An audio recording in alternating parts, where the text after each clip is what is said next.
नमस्कार, मी अमोल किनवळकर. या खास पॉडकास्टमध्ये आपल्या सगळ्यांचं स्वागत. नुकत्याच विधान परिषदेसाठी निवडणूक पार पडणार आहे आणि जवळपास निवडणूक ही राज्यसभेसारखीच बिनविरोध ठरणार आहे. शिवसेनेकडून यावेळी दोन नावं होती. अर्थात पहिलं नाव नीलमताई गोऱ्हे यांचं होतं आणि दुसरं नाव बच्चू कडू यांचं होतं. नीलमताई पुन्हा एकदा विधान परिषदेमध्ये जाणार आहेत, पाचव्यांदा त्या जाणार आहेत आणि पुढच्या काळामध्ये त्यांचे नेमके काय प्लॅन्स आहेत, पक्षाची वाटचाल कशा पद्धतीनं सुरू आहे आणि एकंदरीतच महाराष्ट्रातलं जे सध्याचं राजकीय वातावरण आहे यावरती आपण नीलमताई गोऱ्हे यांच्याशी संवाद साधणार आहोत. ताई, आपलं स्वागत आहे या खास पॉडकास्टमध्ये. ताई, सुरुवातीला तर तुमचं खूप खूप अभिनंदन. पाचव्यांदा तुम्ही आता विधान परिषदेमध्ये जाणार आहात. उपसभापती पद तुमच्याकडे आहे. कसं वाटतंय आणि सगळ्यात महत्वाचं म्हणजे हे नाव अपेक्षित होतं, काही आधी बोलणं झालं होतं शिंदे साहेबांशी, ठरलेलंच होतं आधी? सगळ्यात प्रथम आज दैनिक महाराष्ट्र टाइम्समध्ये मला आपण निमंत्रित केलं त्याबद्दल मी आपली आभारी आहे. महाराष्ट्र टाइम्सचा आणि आमचा ऋणानुबंध अगदी मी वैद्यकीय महाविद्यालयात असण्यापासून आहे. त्यामुळे ते झाल्यावरती परत विधान परिषदेची निवड आता बिनविरोध होईल असं दिसतंय. ती झाल्यावरती तुमच्या मार्फत वाचकांना, रसिकांना, श्रोत्यांना भेटता येते, त्याचा पण मनात आनंद आहे. सन्माननीय आमचे मुख्य नेते आणखीन उपमुख्यमंत्री एकनाथजी शिंदे यांची मी अत्यंत आभारी आहे की त्यांनी मला परत एकदा विधान परिषदेमध्ये कामाची संधी दिली.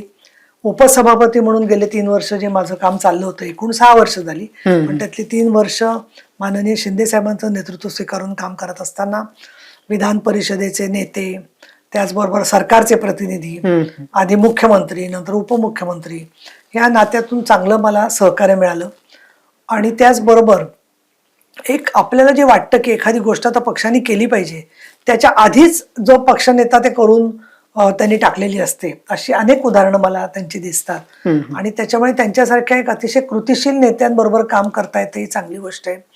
ज्या वेळेला मी त्यांच्याशी विधान परिषद निवडणूक आता होणार आहे असं बोलले, त्यावेळेला ते म्हणाले होते, मग त्यांनी मला नीट विचारून घेतलं कितीचा कोटा असतो, किती जागा आहेत, पण त्यांच्याकडे ती माहिती असणार ऑलरेडी, कारण ते सगळं त्याच्यात ते खरं तर त्यांचं तज्ञ आहेत त्या विषयामध्ये. पण त्यांनी माझ्याकडून ती माहिती घेतली आणि मग एवढंच मला म्हणाले होते की नीलमताई, तुम्ही काम करत राहा, काही काळजी करू नका, टेन्शन घेऊ नका.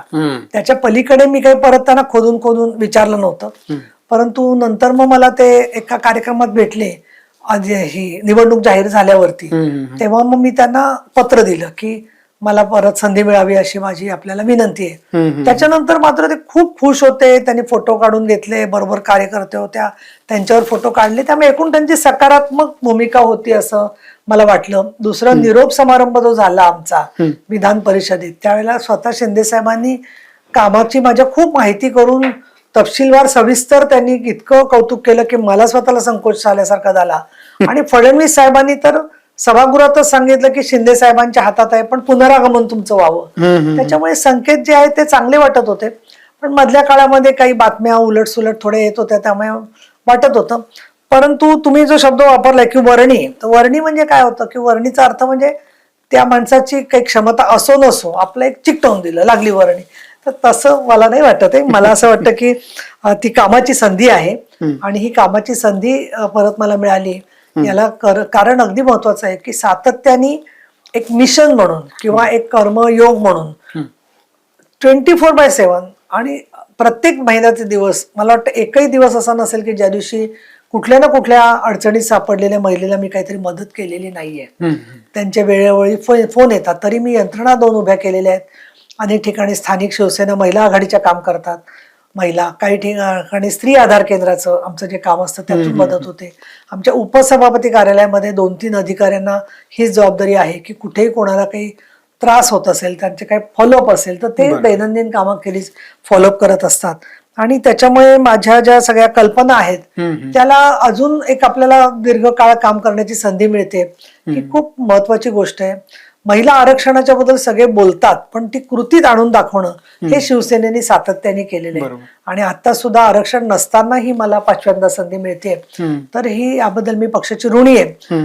पण मला असं वाटतं की काही वेळेला महिलांनी किती दिवस काम केलं याचं मोजमाप बारीक लक्ष ठेवणारे खूप आहेत, पण विधानसभेमध्ये 6 वेळेला, 7 वेळेला, 8 वेळेला, 9 वेळेला 10 वेळेला निवडून आलेले लोकप्रतिनिधी आहेत बरोबर. की ज्यांनी वारंवार पक्षाने संधी दिलेली आहे. त्यांचं काम चांगलं होतं म्हणून ते निवडून येतात हे जसं खरं आहे, तसं त्यांना दिलं नसतं तिकीट तरी दुसरा निवडूनच आला असता पक्षाचा. त्याच्यामुळे एक मला असं वाटतं की एक कुठेतरी आपण जे म्हणतो ना एक काचेचं छत, ग्लास सिलिंग, तसं महिलांनी एकदा आमदार व्हावं, दोनदा आमदार व्हावं, पण त्याला एक अदृश्य असं एक ग्लास सिलिंग असतं. ते मात्र उपसभापती झाल्यामुळे आणि परत एकदा संधी मिळाल्यामुळे मला त्या छत तोडून पलीकडे राजकारणात कामाची संधी मिळाली आहे. पण ताई, दरवेळी तुमच्या नावाची चर्चा असते आणि तुम्ही ते काय चक्रव्यूह म्हणा आता ते सगळं, तर ते तुम्ही भेदता आणि विधान परिषदेवरती जाता. तर ही काय जादू आहे, म्हणजे कसं जमतंय, म्हणजे हे सगळं कसं घडवून आणलं जातं?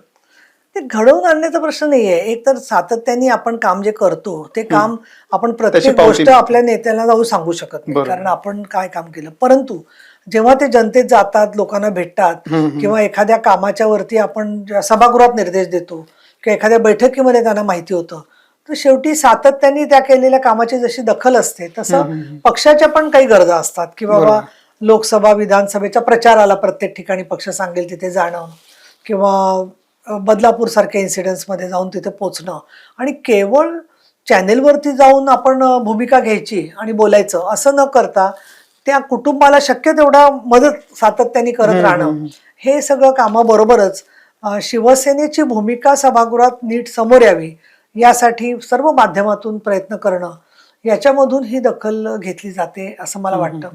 कारण पक्षामध्ये शेवटी अनेक जण इच्छुक असतात, त्यांचंही काम महत्वाचं असतं, पण त्या कामामध्ये कशा प्रकारने अप्रत्यक्ष किंवा प्रत्यक्ष मदत होते त्याचा लेखाजोखा होऊनच शेवटी कुठलेही नेते निर्णय घेत असतात. आणि माननीय शिंदे साहेबांचा डायरेक्टली लोकांशी ग्रासरूटशी कॉन्टॅक्ट असल्यामुळे त्यामधल्या कामाची दखल त्यांनी स्वतः घेतलेली आहे, स्वतः त्यांना माहिती आहे. त्याच्यात अर्थात श्रीकांत शिंदे खासदार आहेत, त्यांनाही आम्ही ज्यावेळेला भेटतो तर त्यावेळेला त्यांनी काही ना काही माहिती घेतलेली असते. महिलांना सन्मान म्हणजे महिलांचा अधिकार अशा प्रकारची भूमिका एकनाथजी शिंदे यांनी घेतली होती. आणि आता महिला आरक्षणाचं विधेयक ज्या वेळेला लोकसभेत आलं त्याच्या अगोदर पंतप्रधान नरेंद्र मोदी साहेबांकडे सुद्धा त्यांनी पत्र दिलं होतं आरक्षणाच्या संदर्भात. तुम्हाला कल्पना आहेच की राज्यसभेलाही त्यांनी ज्योती वाघमारे यांना स्थान दिलं होतं. या पार्श्वभूमीवरती महिलांसाठी आरक्षण जरी नसलं तरी कामाच्या मध्ये लोकसभा विधानसभेतला प्रचार असेल किंवा अन्य जे कार्यक्रम असतात प्रत्येक, मग ते मुंबईतले कार्यक्रम असतील आझाद मैदानवरचे किंवा मध्यवर्तीच्या बैठका असतील, मला तर आठवते त्याप्रमाणे मी 99% सगळ्या बैठकांना कायम उपस्थित असायचे. जे पक्ष सांगेल त्या पद्धतीने काम करायचं. या पार्श्वभूमीबरोबरच उपसभापती म्हणून काम करत असताना सुद्धा मी पक्षीय सगळा समतोल सांभाळण्याचा प्रयत्न केला. विरोधी पक्ष जोपर्यंत योग्य मुद्दे त्यांना योग्य वाटतात ते भले आमचे त्याच्याशी मतभेद असतील वेळेच्या मर्यादेत मांडतोय त्यापर्यंत सहकार्य, आणि वेळेचं नियोजन मी असा करायचा प्रयत्न केला की मागच्या बाकावरच्या लोकांना सुद्धा संधी मिळेल. या सगळ्या गोष्टी माननीय शिंदे साहेबांनी पाहिलेल्या होत्या. ज्याला वादंग होतात ते सुद्धा प्रसंग मी हाताळू शकले होते. या पार्श्वभूमीवरती सगळ्या महिला ज्या ज्या माझ्यावर प्रेम करतात, सहकार्य देतात, त्या सगळ्यांचा सन्मान त्यांनी केलाय असं मला वाटतं. अच्छा ताई, काही दिवसांपूर्वीच उद्धव ठाकरे यांचा निरोप समारंभ होता आणि त्यावेळी तुम्ही जे भाषण केलं ते खूप गाजलं. त्यातलं तुमचं एक वाक्य होतं की उद्धव साहेब यांना शेवटचं जे वर्ष होतं त्यांच्या मुख्यमंत्री पदाचं तर ते आमच्यासाठी खूप त्रासदायक होतं, आम्हाला ते भेटतच नव्हते. काय असं घडत होतं त्या शेवटच्या वर्षामध्ये? मला काय वाटतं की त्यावेळेला सभागृहामध्ये जे काही परिस्थिती होती त्याच्यामध्ये जे अत्यंत आवश्यक होतं बोलणं ते मी तिथे पटलावर बोललेली आहे, तुम्ही लाईव्ह दाखवलेलं आहे. बरोबर. त्यामुळे परत त्याच संदर्भात चर्चा करणं मला योग्य वाटत नाहीये. परंतु माननीय उद्धव साहेब हे कधी म्हणजे आपण पाहिलं तर सभागृहामध्ये असते तर तो त्यांचा निर्णय होता, आता सभागृहात नाही थांबायचा निर्णय होता. ज्या ज्या वेळेला पक्षाने महत्वाच्या जबाबदारी टाकल्या ज्या ज्या नेत्यांवर, त्यामध्ये एकनाथजी शिंदे यांच्यावरती विरोधी पक्षनेते म्हणून त्यांनी जबाबदारी टाकली होती. म्हणजे कुठलाही मोठा कार्यक्रम असला तर ते जबाबदाऱ्या टाकायचे, त्याच्यात एकनाथ शिंदे यांचं नाव पहिलं असायचं कायम जे आहे ते. आणि मग बऱ्याचशा वेळेला त्यांना वेळ नसला तर मग दुसऱ्या कोणाशी तरी बोलायचं असं होत होतं. परंतु विशेषतः ते मे महिन्यामध्ये आजारी पडले आणि त्याच्यानंतर 3-4 महिने त्यांना शक्य नव्हतं हो. भेटणं. ते मी समजू शकते, कारण काही लोकांनी माझ्यावर टीका केली की ते आजारी असताना कसे भेटणार. आणि एवढं तुम्ही मला काहीच समजत नाही असं म्हणा विचार करू नका. कारण 24 वर्ष ज्यांच्यावर काम केलं त्याला कधी भेटायला पाहिजे आणि कधी नाही भेटलं तरी चालेल याचं आम्हाला काहीतरी तारतम्य होतं, म्हणूनच आम्हाला इतकी वर्ष तिथे स्थान मिळालं. दुसरं, प्रत्येक ठिकाणी आम्हाला असं लक्षात यायला लागलं की कुठे ना कुठे आणि ती आमदारांची तक्रार होती की बरेचसे इतर पक्षाचे आमदारांना ते भेटत होते, काँग्रेसच्या की एनसीपीच्या. आणि सगळ्यात महत्वाचं जे मला मनामध्ये खंत होती ते म्हणजे आम्ही जी राष्ट्रीयत्व म्हणजे काय, तर ते हिंदुत्व म्हणजे राष्ट्रीयत्व असं नव्हतं, तर राष्ट्रीयत्व म्हणजे हिंदुत्व ही बाळासाहेब ठाकरे यांची जी व्याख्या होती त्याच्यापासून या मविया बरोबर गेल्यावरती आम्ही खूप दूर दूर चाललेलो होतो प्रत्येक वेळेला. आणि त्याचबरोबर जे माननीय मोदी साहेब यांची जी भूमिका सगळी होती, मग ती तलाक पीडित महिलांच्या संदर्भात असेल, समान नागरी कायद्यावर असेल, त्या संदर्भामध्ये मात्र वेगळीच भूमिका पक्षाची दिसत होती. राम जन्मभूमीच्या बद्दल ते नेहमी म्हणायचे मंदिर वही बनाएंगे तारीख नाही बताएंगे. परंतु प्रत्यक्षात हे पण दिसायला लागलं होतं की हळूहळू राम मंदिराच्या बांधण्याच्या दृष्टिकोनातून केंद्र सरकार सिरियसली प्रयत्न करतंय. त्याच्यामुळे कुठेतरी आपण विचाराच्या द्वंद्वात पण आम्ही सापडलेलो होतो. आणि माननीय शिंदे साहेब आणि त्यांचं जे काय अंतर्गत चाललेलं होतं त्याच्यात मतभेदापेक्षा सुद्धा काम करणाऱ्या माणसाला डावलायचं आणि बाकी काही लोक अशा पद्धतीने केवळ तिथे वावरतायत आणि स्वतःचं काय काम असतील ते करून घेत असतील, या पार्श्वभूमीवरती मी ते बोललेली होते. मला आता असं वाटतंय की त्यांनी ते जे निरोपाच्या भाषणात मी जे काही बोलले तर त्याच्यामध्ये माझा हेतू एवढाच होता की ते कुठेतरी आत्मपरीक्षण करतील की लोक आपल्याला का सोडून गेले. पण दुर्दैवाने त्याच्यानंतरच्या ज्या काही थोड्याफार प्रतिक्रिया कळतायत त्याच्यामध्ये त्यांना ते आजही शिंदे साहेबांचं काम दखलच घ्यायला तयार नाहीयेत कुठेही. ते कुठल्याही गोष्टीचं, मग ते कनेक्टिंग लिंकचा विषय असेल किंवा किल्ल्यांच्या संवर्धनाचा विषय असेल, संभाजीनगर करण्याचा विषय असेल, तर कुठलीही गोष्ट आज आम्ही शिवसेनेने केली तर त्यांना ते मीठ सुद्धा अळणी लागतं. आणि त्यामुळे मला असं वाटतं की या सगळ्या बाबतीमध्ये ती दृष्टी बदलावी, म्हणून त्यांना मी पूर्वी पण बोलले होते. पण ठीक आहे, असो, ते आता त्यांना जे योग्य त्यांना वाटते त्या मार्गाने चाललेले आहेत. अंबादास दानवे सभागृहामध्ये असणार आहेत, त्यांची भूमिका ते मांडतील. शेवटी प्रत्येक वेळेला पक्षाची काय भूमिका असते. आणि दुसरं, अत्यंत खालच्या पातळीवरती शिंदे साहेबांवर आणि अनेकांवरती जी टीका केली जाते आणि ती टीकेचं समर्थन सातत्याने प्रत्येक पक्ष त्यांचा प्रवक्ता करत असतो, हे पाहिल्यावरती महाराष्ट्रामध्ये निश्चितपणाने वातावरण प्रदूषित होतं असं मला वाटतं. आता बघा तुम्ही, इतर पक्षांमध्ये मतभेद झाल्यावरती तिथे ते लोक एकमेकाशी तरी संवाद ठेवतात, पण इथे मात्र एक प्रचंड मोठा शत्रू कोणीही, म्हणजे भाजपच आले पण शिवसेना शिंदे साहेब नको, हे जे एक कुठेतरी त्यांनी जो भूमिका घेतलेली आहे की मला असं वाटतं की वैचारिक मतभेदापेक्षा एकूणच त्या सगळ्यांनीच वैचारिक विद्वेषाची भूमिका घेतलेली. आणि द्वेष किंवा असा जो मनातला एक आपण म्हणू मत्सर असा जो असतो तो त्या माणसालाच स्वतः आतल्या आतमध्ये त्रास देत असतो असं मला वाटतं. आणि त्यामुळे कुठे ना कुठे त्यांनी सगळं रोज भाकितं करणं काही ना काही कधीतरी सोडतील. आम्हाला अशी आशा होती की 60 आमदार निवडून आल्यावर तरी ते दखल घेतील की अरे यांचे एवढे आता 60 आमदार निवडून आलेत म्हणजे लोकांचा पण काहीतरी जनादेश आहे ना, लोक सगळे काहीच त्यांना कळत नाही असं आपण म्हणणार आहे. आणि म्हणून मला असं वाटतं की या सगळ्या गोष्टींवरती बोलण्यापेक्षा आपण थोडंसं वैचारिक मतभिन्नता जी आहे की आम्ही आज एनडीए आणखीन याच्याबरोबर मोदी साहेबांबरोबर आहोत आणि त्यांचा पूर्णपणाने आम्हाला विरोध आहे आणि अनेक बाबतीमध्ये ते स्वतः कुठे गेलेले आहेत वैचारिक दृष्ट्या याचा त्यांनीच विचार करायला पाहिजे. बर, पण ताई, तुम्ही बोलल्यानंतर त्यांना जेव्हा पत्रकारांनी या संदर्भात विचारलं तेव्हा ते त्यांना वाईट वाटलं की आणि त्यांनी एक वाक्य ते बोलले की आम्हीच निलमताईंना सभागृहामध्ये उपसभापती बनवलं होतं, तर त्या सुद्धा अशा बोलतात. तर ते म्हणाले आम्हाला, माझ्यासाठी तर हे आश्चर्यकारकच आहे. नाही, आता काय माहितीये का, तुमचं काम चाललंय ना ते अक्षरशः तुम्ही तेलात फोडणी घालताय जास्त असं मला वाटतं. पण आता तुम्ही विचारलाय प्रश्न म्हणून मला सांगणं क्रमप्राप्त आहे. तर एक म्हणजे त्यांनी उपसभापती केलं मला, हे खरं आहे. त्याच्याबद्दल मी त्यांचे एकदा नाही अनेक वेळेला आभार मानलेले आहेत. परंतु वैचारिक मतभेद जो आहे, विशेषतः कॉमन सिव्हिल कोडच्या संदर्भामध्ये जे मी पत्र दिलं होतं विधी आयोगाला, जे माननीय मोदी साहेबांनी जाहीर केलं की ज्यांचे काही म्हणणं असेल ते तुम्ही विधी आयोगाकडे द्या आणि त्याच्यामध्ये सर्व स्त्रियांना वारसा, दत्तक विधान, घटस्फोट, पोटगी याच्याबद्दल सारखा कायदा असावा. याला का बरं शिवसेना उद्धव साहेबांच्या नेतृत्वाखालची पाठिंबा देत नाही? माननीय बाळासाहेबांची भूमिका होती, कायम त्यांनी शिवतीर्थावरून कॉमन सिव्हिल कोडला पाठिंबा दिलेला आहे. तर त्या संदर्भामध्ये 370वा कलम असेल, तलाक पीडित महिलांना न्यायाचा प्रश्न असेल, तलाक पीडित महिलांच्या प्रश्नावर तत्कालीन मुस्लिम सत्यशोधक मंडळाचे सय्यद भाई यांना बाळासाहेब ठाकरे यांनी बोलावून सांगितलं होतं की तुम्ही जे काय लढाई करता त्याला मी तुम्हाला सहकार्य करतो म्हणून. मग अशा वेळेला या कॉमन सिव्हिल कोडच्या मुद्द्यावरती जेव्हा त्यांनी अशी भूमिका घेतली की नीलमताई हे सगळं थोतांड आहे, तर त्यावेळेला मला असं स्पष्ट दिसायला लागलं की ते समाजातले जे धर्मांध लोक आहेत त्यांच्या बाजूने अधिकाधिक झुकत चाललेले आहेत.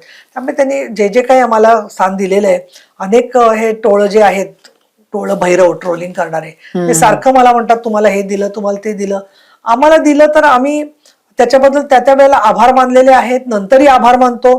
परंतु वैचारिक मतभेद नावाची गोष्ट काही असू शकते हेच ज्यांना मान्य नाहीये, तर त्यावेळेला ते कुठेतरी आमच्याकडून गुलामीची अपेक्षा धरतात आणि आम्ही त्यांच्याबद्दल व्यक्तिगत कुठेही कृतज्ञता व्यक्त केलेली नाहीये. माननीय शिंदे साहेब तर कधी पण त्यांच्यावर वाईट टीका केली तरी त्याचं प्रत्युत्तर कोणी करत नाही. पण वैचारिक मतभेद मांडणं म्हणजे गद्दारी करणं, ही जी त्यांनी एक स्वतःची राज्यघटना ठरवलेली आहे ती मला असं वाटतं त्यांनी स्वतःच विचार करायला पाहिजे की कितपत योग्य आहे. तरी पण हे सगळं बघून बाळासाहेबांची आठवण येते, उणीव भासते त्यांची या क्षणाला. बाळासाहेबांची उणीव नक्कीच भासते. दुसरं त्याचबरोबर शिवसेनेच्या मध्ये काम करत असताना जेव्हा जुने कार्यकर्ते भेटतात किंवा लोक भेटतात आणि जेव्हा आठवणी सांगतात, तर आजही मी अनेक वेळेला ज्यावेळेला निर्वाणीचा प्रसंग असते त्यावेळेला नव्हे तर रोज देवाला नमस्कार करते. त्याचबरोबर हिंदू हृदय सम्राट बाळासाहेब ठाकरे, धर्मवीर आनंद दिघे, तसंच माझ्या कुटुंबामध्ये माझे आई वडील या सगळ्यांना वंदन करत असते. आणि त्याचबरोबर कायम मला जेव्हा प्रश्न पडतो की मी काय करू, त्यावेळेला साहेबांच्या फोटोसमोर मी मनातल्या मनात विचारत असते प्रश्न आणि त्याचं उत्तर त्यांना सांगत असते की मी आता असं करायचं ठरवलंय, माझं काही चुकलं असेल तर मला तुम्ही स्वतः बुद्धी द्या की जेणेकरून मला ते कळू शकेल. दुसरं असं आहे की साहेबांचा एकदा जो निर्णय होता तर त्याच्यामध्ये त्यांची अपेक्षा असायची की प्रत्येकाने काम करावं. मग कोणी त्याच्याबद्दल काही चुकीचं बोललं किंवा वेगळं बोललं तर त्याच्याकडे ते दुर्लक्ष करत होते. आणि मला असं वाटतं माननीय शिंदे साहेबांनी तोच बाळासाहेबांचा वारसा, धर्मवीर आनंद दिघ्यांचा वारसा पुढे नेलेला आहे की कोणी काही बोललं तरी आपलं स्वतःचं विवेक बुद्धी वापरायची आणि त्यानुसार तो निर्णय घेतलेला आहे. आणि ज्या ज्या वेळेला विशेषतः हिंदुत्वाचा प्रश्न येतो त्यावेळेला माननीय बाळासाहेब ठाकरे यांची जरूर आठवण होते. कारण त्यांनी एक सांगितलं होतं की केवळ कोणी मुस्लिम आहे म्हणून त्याला विरोध करू नका, जो देशाच्या बाजूने मुस्लिम उभा असेल तोही आपल्याच बरोबर आहे. आणि मग ज्या वेळेला मी ऐकते काही वेळेला की हा माणूस असा आहे म्हणून मग सगळी जमात तशी आहे, अशी भूमिका शिवसेनेची कधी नाहीये. शिवसेनेची जी भूमिका आहे त्याच्यामध्ये व्यक्तिगत कोणाचा काही समाजकंटक असतील तर ते वेगळे. याचा अर्थ कुठली अमुक एक जात किंवा अमुक एक धर्म हा सगळ्याच्या सगळ्या गुन्हेगारांचा आहे अशी कधीच भूमिका शिवसेनेने मांडली नाही. आणि मला असं वाटतं तशीच भूमिका कोणीच घेऊ नये. पण बाळासाहेबांचे थॉट्स, त्यांचे विचार एक स्पष्ट होते, पण उद्धव साहेबांचे विचार असे बदलत का गेले? त्यांच्या आजूबाजूला असलेल्या लोकांमुळे बदलत गेले की त्यांना चुकीचं ब्रीफिंग केलं गेलं त्यामुळे हे सगळं घडत गेलं? काय वाटतं तुम्हाला? मला असं वाटतं की मुलाखत नीलमताई गोरे यांची आहे त्यामुळे मला प्लीज आता याच्या पुढे परत परत त्याच विषयावर बोलायचं नाहीये. माननीय शिंदे साहेबांनी जे उत्तर राजकारणातून दिलेलं आहे ते योग्य आहे आणि आम्ही NDA बरोबर आहोत. आमची भूमिका जी आहे ती राष्ट्रीयत्व म्हणजे हिंदुत्वाची जशी आहे तशीच 370 कलम, राम जन्मभूमी, कॉमन सिव्हिल कोड या संदर्भामध्ये आम्ही योग्य ठिकाणी आहोत. त्यांच्यामध्ये जे काही बदल झाले असतील तर त्याच्या संदर्भामध्ये त्यांच्यावर का बदल झाले याचा विचार त्यांनी करायला पाहिजे.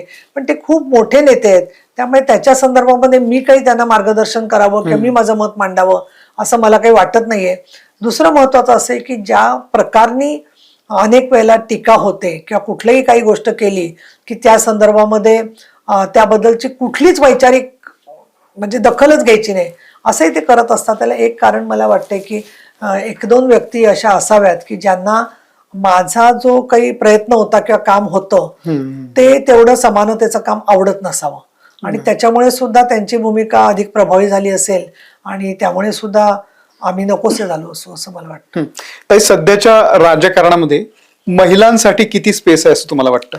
हे पहा 2000 सालापासून म्हणजे विशेषतः गेल्या 25-26 वर्षामध्ये आपण पाहिलं की तंत्रज्ञानात खूप प्रगती झालेली आहे आणि काही क्षेत्रांमध्ये स्त्रियांनी जेव्हा पाहिलं की 2000च्या सहस्त्रकात कुठे कुठे स्त्रियांचं चांगलं काम झालेलं आहे, तर आपल्याला दिसतं की आरोग्य, कायदा, पर्यावरण, बँकिंग, त्याचबरोबर कला क्षेत्र, आर्थिक सक्षमीकरण, सुरक्षा, ओव्हरऑल विकास, मनुष्यबळ विकास याच्यामध्ये स्त्रियांनी खूप चांगल्या प्रकारची मजल मारलेली आहे. विशेषतः आपण स्त्री शिक्षणाचा विचार करतो तर बघा राज्य सरकारने महिलांना शिक्षण मोफत दिलेले आहे. आज जेव्हा आपण आकडेवारी बघतो, आता निकाल लागले 12वीचे, त्याच्यामध्ये सुद्धा महिला किती उत्तीर्ण होत आहेत त्यांची संख्या जास्त आहे. सुशिक्षित महिलांच्या मध्ये, उच्च पदस्थ महिलांच्या मध्ये महिला 0.03 पुरुष वर्गापेक्षा पुढे गेलेले आहेत. पण असं जरी असलं तरी सुद्धा एकूण समानता यायला 164 वर्ष लागतील असं UN म्हणत आहे. त्यामुळे अजूनही खूप मोठा पल्ला गाठायचा आहे. असंघटित क्षेत्रातल्या ज्या महिला आहेत त्यांच्यासाठी अजून खूप काम करण्यासाठी जशी स्पेस आहे तसं गाव पातळीवरती किंवा वस्त्यांमध्ये मुलींसाठी सुरक्षितता, पाणी, आरोग्य, कायद्याची माहिती, या लाडक्या बहिणींना वेगवेगळ्या योजनांची माहिती, अशा खूप कामांच्या मध्ये स्पेस आहे. परंतु महिलांचं काम म्हणजे महिलांसाठीचा इव्हेंट अशी एक व्याख्या झालेली आहे आणि त्यामुळे त्यांच्यासाठी काहीतरी स्पर्धा, पुरस्कार म्हणजे झालं महिलांचं काम. तिथे खूप गर्दी जमवायची, महिला हसतायत, खेळतायत 2-4 तास, पण त्याच्या पलीकडचं जे त्यांचं दैनंदिन जीवन आहे त्याच्यात ते सुकर व्हावं, सोपं व्हावं, त्यासाठी म्हणून काम करणं हे महिलांनी काम केलं पाहिजे की ज्या पुरुष वर्गाला महिलांच्यासाठी काही योगदान करायचंय तसं त्याचा अधिक उपयोग होईल असं मला वाटतं. बरोबर. सध्याचं जे राजकारण आपण बघतोय, अनेक तरुण मुली हे सगळं राजकारण बघतायत, ज्या पद्धतीच्या टीका टिप्पण्या होतात, तर बरेच जणांचा, या तरुणांचा असा नकारात्मक दृष्टिकोन या राजकारणाकडे झालेला आहे. तुम्ही एक महिला म्हणून काय सल्ला द्याल ज्यांना खरंच इच्छा आहे राजकारणात येण्याची त्यांना? हे पहा, मी फिनलंड आणखी वेल्स दोन्हीकडे मध्ये गेले होते, तर तिथे मिनिस्ट्री ऑफ फ्युचर असते, म्हणजे भविष्य पुढचं, म्हणजे हे धार्मिक भविष्य नव्हे, देशाचं, राज्याचं, समाजाचं, हे भविष्य ठरवणारे लोक म्हणजे नेते, आपले युवक आहेत, त्याचं नेतृत्व करणारे. आणि युवा शक्ती भारतामध्ये सगळ्यात प्रभावी आहे आणि जगामध्ये त्याच्यामुळे भारताकडे सगळ्यांचं लक्ष आहे. म्हणून मला असं वाटतं की युवकांनी राजकारणापासून अलग न होता जनतेशी नातं दृढ करावं. त्यांच्यासाठी एक मी शब्द मुद्दाम सांगते की जो त्यांना अनेकांना माहिती आहे, पण ते म्हणजे सस्टेनेबल डेव्हलपमेंट गोल्स, शाश्वत विकासाची जी उद्दिष्ट आहेत, पर्यावरण, ग्लोबल वॉर्मिंग, वसुंधरेचं रक्षण, वृक्षतोड होऊ न देणं, पाण्याखालचं जीवन, शहरांमधलं सुरक्षा, शहरांचा विकास, या सगळ्या भुकेपासून मुक्तता, आरोग्य, शिक्षण, जेंडर इक्वॅलिटी, या मुद्द्यांवरती दृष्टिकोन घेऊन सर्व क्षेत्रामध्ये त्याचा अवलंब होणं खूप आवश्यक आहे असं मला वाटतं. तरुणांच्याकडून आणि तरुणींकडून माझी अपेक्षा आहे की त्यांनी या संदर्भामध्ये, ते आज बरेच टेक्नोसॅव्ही आहेत सगळेजण, तंत्रज्ञान स्नेही आहेत, तर त्यांनी त्या संदर्भात अधिक काम करावं. आणि त्याचबरोबर पॉलिसी लेव्हलला त्यांनी काम केलं तर त्याचा परिणाम होऊन पुढच्या काळामध्ये अनेक आपल्याला धोरणं बदललेली दिसतील. त्यामुळे राजकारणापासून आम्ही अलिप्त राहतो याच्यात आनंद न मानता, राजकारण म्हणजे समाजकारण 80% आहे आणि 20% राजकारण आहे. आणि म्हणून व्यापक कुठलेही आयुष्यातले निर्णय घेणारं कोणी असेल प्रभावशाली तर ते म्हणजे समाजकारण आणि राजकारण आहे. म्हणून त्यांनी त्याच्यामध्ये सक्रिय राहावं. त्याच्यात काही अडचणी आल्या, अडथळे आले तर ते दूर करण्याच्यासाठी युवकांच्या मध्ये बुद्धी असते, अभ्यास असतो आणि खूप चांगले चांगले प्रयोग आपण बघतो की लिखाणामध्ये आणि प्रत्यक्ष कामामध्ये तरुणींनी केलेली आहेत. बरोबर. ताई, आता बऱ्यापैकी ग्रामपंचायत असेल किंवा स्थानिक स्वराज्य संस्थांमध्ये महिलांचा राजकारणामध्ये सक्रिय सहभाग वाढलेला आहे, आरक्षण मिळालेलं आहे. पण खरंच महिला राज आलंय असं तुम्हाला वाटतंय का? कारण बऱ्याच ठिकाणी असं बघायला मिळतं की बायको सरपंच असते फक्त नावापुरती, पाठीवरती नाव असतं, कारभार नवराच बघत असतो. तर हे कुठेतरी थांबलं पाहिजे. खऱ्या अर्थानं महिला राजकारणामध्ये सक्रिय होतील असं तुम्हाला वाटतंय का? आणि त्यासाठी काय केलं पाहिजे? एक आता आहे की आता नुकत्याच सगळ्या महापालिका आणि जिल्हा परिषदांच्या निवडणुका झाल्या आहेत, त्यापैकी काही जिल्हा परिषदांच्या निवडणुका झालेल्या नाहीत. मी सरळ चित्र असं पाहते आहे की आज जे नवीन आहेत त्यांना मी सांगू इच्छिते की जेव्हा 93-94 साली आरक्षण आलं त्यावेळेला पहिल्या 10 वर्षामध्ये ज्या महिला आल्या त्याच्यापैकी 50% महिला अशा असायच्या की ज्याच्यामध्ये पती निर्णय घेतोय. पण नंतर हळूहळू असं झालं की आरक्षणाच्या जागा पण ओपन झाल्या आणि मग त्या पत्नीचा जो पती होता तो ऑलरेडी राजकारणात आलेला आहे. त्याच्यामुळे अशा वेळेला दोघंही राजकारणात आहेत किंवा स्त्री जरी राजकारणात नसली तरी तिची कक्षा उंचावलेली आहे, ती सामाजिक काम करते. ज्या महिला झालेल्या आहेत त्यांना आता स्वतःचा अजेंडा आहे. एकूण पुरुष वर्ग पण सुशिक्षित अधिक येण्याचं प्रमाण राजकारणात वाढलेलं आहे. तसं महिला सुद्धा ज्या आलेल्या आहेत त्या उच्च शिक्षित उच्च विद्याविभूषित आहेत आणि त्या स्त्रियांवरती समाजाचा दबाव आहे की त्यांना उलट पुरुषांच्या स्पर्धेमध्ये काम चांगलं करून दाखवावं लागतं आणि त्यामुळे त्याच्यासाठी जो वेळ द्यावा लागतो ते तुम्ही बघाल की तो वेळ देण्यासाठी मग बालसंगोपन असेल, घरगुती कामं असतील, याच्यासाठी कुठे आपल्याकडे सर्व्हिस एजन्सी आहेत किंवा कुठे सेवा देणाऱ्या कुठल्या संस्था आहेत. त्यामुळे ते सगळं सांभाळून करून त्या काम करत असतात. ज्या बेताच्या परिस्थितीतल्या गरीब किंवा सामान्य महिला आहेत त्या केवळ कष्टाच्या आधारे 15-15, 16-16 तास करून काम करणाऱ्या सरपंच महिला, पंचायत समितीच्या महिला, मी तर खेड जुन्नर आंबेगावमध्ये काही महिला अशा पाहिल्या की शेतकरी महिला, MA झालेल्या, इंजिनियर झालेल्या मुली कित्येक आहेत आणि त्या इतक्या वेगाने सगळी माहिती सोशल मीडियावरती पसरवत असतात की या शेतकरी महिला म्हणजे अशा न कळणाऱ्या महिला राहिल्या नाहीयेत. मोठ्या प्रमाणामध्ये आज जग सगळं जोडलं गेलेलं आहे आणि त्यामुळे या स्त्रियांना आपण काय बरोबर काय चूक याच्याबरोबर वेगवेगळी जी इतर राज्यातली मॉडेल्स आहेत प्रशिक्षणाची, शिक्षणाची, आणि तुम्ही बघा लेख सुद्धा बघा वेगवेगळ्या वृत्तपत्रांमध्ये आरोग्यविषयक, कायदेविषयक लेख जे लिहितायत स्त्रिया अतिशय चांगला अभ्यास करून त्याच्यामध्ये बरोबर काय त्रुटी आहे ते बघून त्या व्यक्त होत आहेत. आणि त्यामुळे मला असं वाटतं की समाजातल्या ज्या महिला राजकारणात आहेत त्या आणि ज्या राजकारणात नाही आहेत फक्त समाजकारणात आहेत त्यांचा सुंदर असा समन्वय आणि संवाद जर का झाला तर नक्कीच याचा जसा उपयोग होईल. तसं जो पुरुष वर्ग जो आहे की जो स्त्री पुरुष समानता मानतो आणि त्यानुसार त्यांनी स्वतः भूमिका बदललेली आहे, तर 2030 मध्ये प्रत्येक क्षेत्रामध्ये 50-50% स्त्री पुरुष असावे असं UN मध्ये ठरलेलं आहे. आणि त्याच्यातलं एक वाक्य आहे की no one should be left behind, म्हणजे कुणालाही आपल्याला मागे टाकायचं नाही, सगळ्यांना बरोबर घेऊन जायचंय. तर तो विचार करून युवक किंवा नवीन घटक सगळे या कामामध्ये पुढे आले.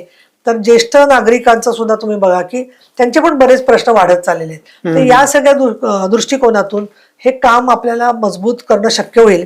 तुम्ही मला एक सुरुवातीला प्रश्न विचारलात की तुम्हाला पुढे काय करायचंय, त्याच्यामध्ये मी सांगितलं की मला कायदे किंवा या बदलाचं पॉलिसीचं काम करायचंय. पण नव्या पायाभूत सुविधा खूप झाल्या आहेत, नवीन ब्रिजेस उभे राहिले, समृद्धी महामार्ग, पण त्यासाठी नव्या मानवी सुखसोयी आवश्यक आहेत काम करताना. दुसरं, महिला लोकप्रतिनिधींचं प्रशिक्षण घेतलं पाहिजे असं मला वाटतं. तिसरं, बँका ज्या आहेत त्या बँका महिला केंद्री आणि वृद्ध नागरिकांसाठी स्नेही झाल्या पाहिजेत.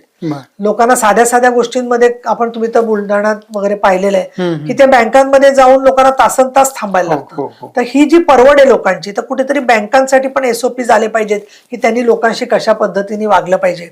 तीर्थक्षेत्रांमधली सुधारणा आज केंद्र आणि राज्य सरकारने सगळीकडे हाती घेतलेली आहे, पण तिथे सुद्धा आपण बघतो की त्यात विशेष गरजा असणारी माणसं असतात, मुलं घेऊन येलेली लोक असतात, यांच्यासाठी सोयी सुविधा अगदी कुंभ असेल किंवा कुठे झाल्या पाहिजेत म्हणून मी पाठपुरावा करते. आणि एक फक्त मी आता तुमच्याच या माध्यमावरती जाहीर करते आणि ती इच्छा मी साहेबांकडे व्यक्त केलेली आहे. मी बरीच आतापर्यंत 30 पुस्तकं लिहिलेली आहेत, परंतु साहेबांनी, शिंदे साहेबांनी जो निर्णय घेतला आणि जो विद्रोह केला, सगळा बंड उभारलं, उठाव केला, त्याच्याबद्दलचं त्यांना जर का योग्य वाटलं तर लिखाण करण्याची मला जर का संधी मिळाली तर नक्की मला ते आवडेल. नक्कीच. मी हा प्रश्न खरं तर शेवटी घेणारच होतो.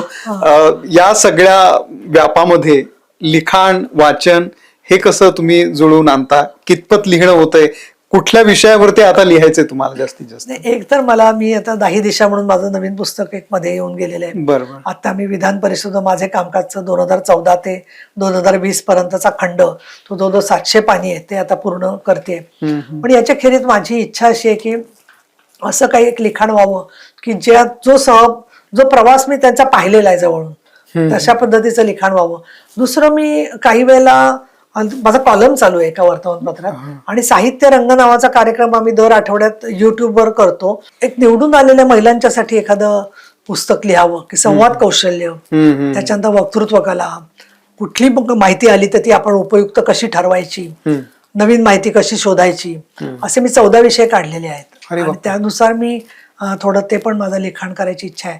पण दुसरं मी एक तुला सांगते की अलीकडे गेल्या 4-5 वर्षात मी पाहते की रात्री 12-1 होतो मला झोपायला, पण अशा वेळेला दर आठवड्यात 2-3 कविता सुद्धा सुचतात मला आणि त्या लिहून ठेवते मी. तर त्याचं कवितांचं सुद्धा जमेल त्यावेळेला पुस्तक करण्याची माझी इच्छा आहे. निश्चितच ताई. तुम्ही एवढ्या सगळ्या व्यापामधून वेळ काढलात. खरं तर मला या सगळ्याचं फार विशेष वाटतं की तुम्ही हा सगळा एवढा सगळा व्याप असतो तुमच्याकडे. विधान परिषदेचं उपसभापती पद आहे, हे सगळं राजकारण आहे, त्यातही तुम्ही तुमच्या ज्या आवडीनिवडी आहेत, लिखाण असेल, वाचन असेल, त्या सगळ्या जोपासता. तुमचं आरोग्य उत्तम राहो आणि तुमचे जे काही प्लॅन्स आहेत, तुम्ही जे काही महिलांसाठी मगाशी सांगितलं, ते सगळं तुम्ही सत्यात उतरवाल, आम्हाला खात्री आहे याची. आणि या सगळ्या प्रवासासाठी पुढच्या तुम्हाला खूप खूप शुभेच्छा. धन्यवाद. धन्यवाद ताई.